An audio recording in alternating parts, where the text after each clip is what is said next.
ඔබ දවසක් කියලා ප්‍රාර්ථනා කරන ගමන් ඔයාලා හැමෝටම අද මම පෙන්වන්න යන්නේ ඔයාලා හැමෝටම වැදගත් ඉතාමත් ජීවිතයට වැදගත් ඉතාමත් වටිනා කියන වීඩියෝ තමයි ඔයාලට දෙන්න යන්නේ.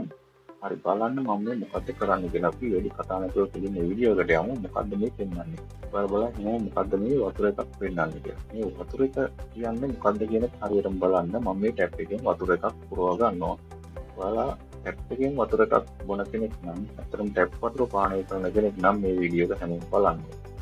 එන්න බලන්න මේ මම පුරවගත්ත වතුර වීදුරුවේ කිසිම කියන්නේ අපද්‍රව්‍යයක් ඔයාලට පේන්නේ නැහැ.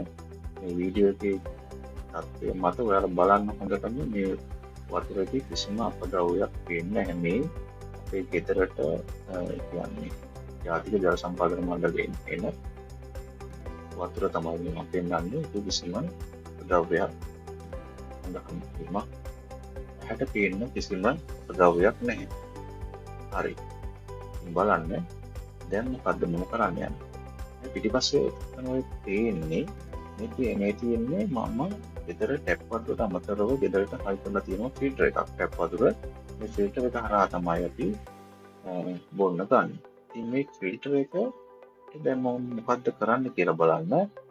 හරි මම මේ ෆිල්ටර් එක දැන් මෙන්න මේ විදිහට මේ ෆිල්ටර් එකේ එක ෆිල්ටර් එකක් තමයි මේ පෙන්වන්නේ.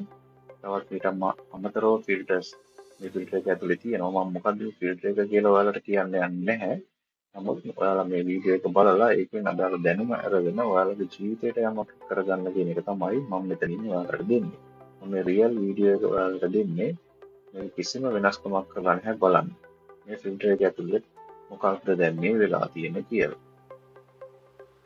තේරෙනව නේද? මේ ෆිල්ටර් එක මේ පාට වෙලා තියෙන්නේ ඇයි? බලන්න. මොකක්ද මේ වෙලා තියෙන්නේ? මේ ෆිල්ටර් එක සම්පූර්ණයෙන්ම මඩ පාටට හැරිලා තියෙනවා. ඇයි මේ මඩ පාටට හැරිලා තියෙන්නේ? බලන්න මම අර පුරවගත්ත වතුර වීදුරුවේ කිසිම අපද්‍රව්‍යයක් තිබුණේ නැතත් මේ ෆිල්ටර් එක හරහා එනකොට මේ ෆිල්ටර් එකේ රැඳිලා තියෙනවා මේ මඩ නැත්තම් අර වතුර වල තියෙන අපද්‍රව්‍ය. බලන්න ඒවන් ලේසියකට අතින් 20ක් මේ ෆිල්ටර් එකේ තියෙන කිසිම දෙයක් ඉවත් කිරීමට අපහසු තත්ත්වයක් තමයි මේ දැන් ඔයාලට පේන්නේ. බලන්නකො ඉතින් මේ විදිහට මේ බලන්න. මම දැන් ඔයාලට මෙතන පෙන්නන්නේ මම මේ ෆිල්ටර් එක පිරිසිදු කරගන්න ආකාරය. මේ ෆිල්ටර් එක ලේසියකට පිරිසිදු කර ගැනීමට අපහසුයි.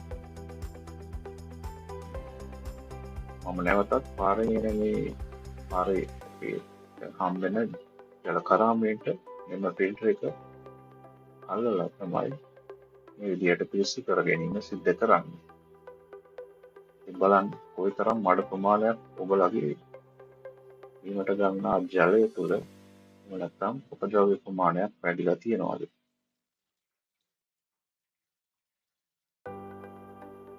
පේනව නේද? දැනටමත් කොයිතරම් ප්‍රමාණයක් ඔබගේ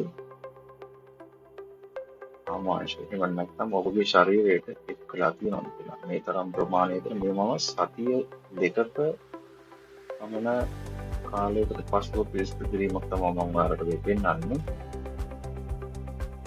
බලන්න මේක පිරිසිදු කරගන්නකොට මෙතරම් අපහසු නම් අප ඇඟ තුළට යන මේ අපද්‍රව්‍ය පිරිසිදු කිරීමට කියන ක්‍රමය කුමක්ද කියලා මම නම් දන්නේ නැහැ. හරි. මම මේ වීඩියෝ එක ලික් කරන නිසා මම මේක පිරිසිදු කරගෙන ඔයාලට ඊට පස්සේ මේකේ තියෙන තත්ත්වය කොහොමද කියලා පෙන්වන්නම්. බලන්න එතනින් පස්සේ කොහොමද තියෙන්නේ කියලා. මේ දැන් පේන්නේ මම සම්තා දුරකට පිරිසිදු කරගත්ත මේ ෆිල්ටර් එකේ ෆිල්ටර් කොටසෙහි විදිය තමයි මේ පේන්නේ. අපි නැවතත් ඒක අර ෆිල්ටර් එකට අයි කරගමු. අයි කරගන්න කලින් මම මේ ෆිල්ටර් එක කවර් එක ක්ලීන් කරගන්න ඕනේ. කවර් එක මම ආයි රන්නේ පිරිසිදුයි කියන වතුර යොදලා මේ විදිහට පිරිසිදු කරගන්නවා. බලන්න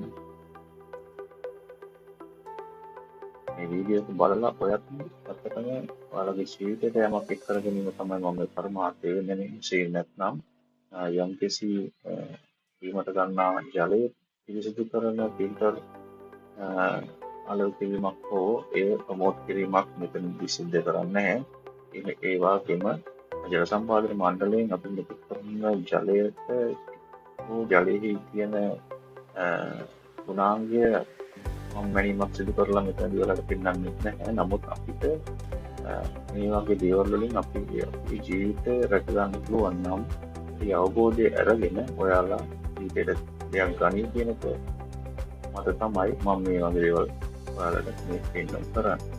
ඉතින් බලන්න.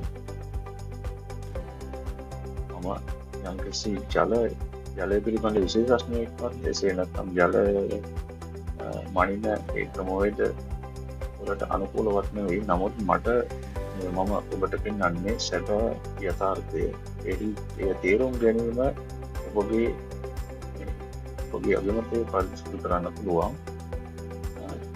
මම මේ විදිහට මේ ජල ෆිල්ටර් එක නැවතත් ජල ෆිල්ටර් එකේ වෙන ඒ කොටසක් පමණයි කියන්නේ මම ගෙදර තියෙන ජල නලයට සම්බන්ධ කරලා යන පළවෙනි ෆිල්ටර් කොටස තමයි මෙතන තියෙන මම දැන් මේක විදිහට ඔන් කරගන්නවා. මේ වීඩියෝ එක හොඳ නම් හැමෝම ලයික් එකක් දාලා ෆලෝ කරන්න. ඉතින් මේ වගේ වීඩියෝ මම ඔයාලට අරන් එන්නම්. එහෙනම් ඔයාලට සුබ දවසක්.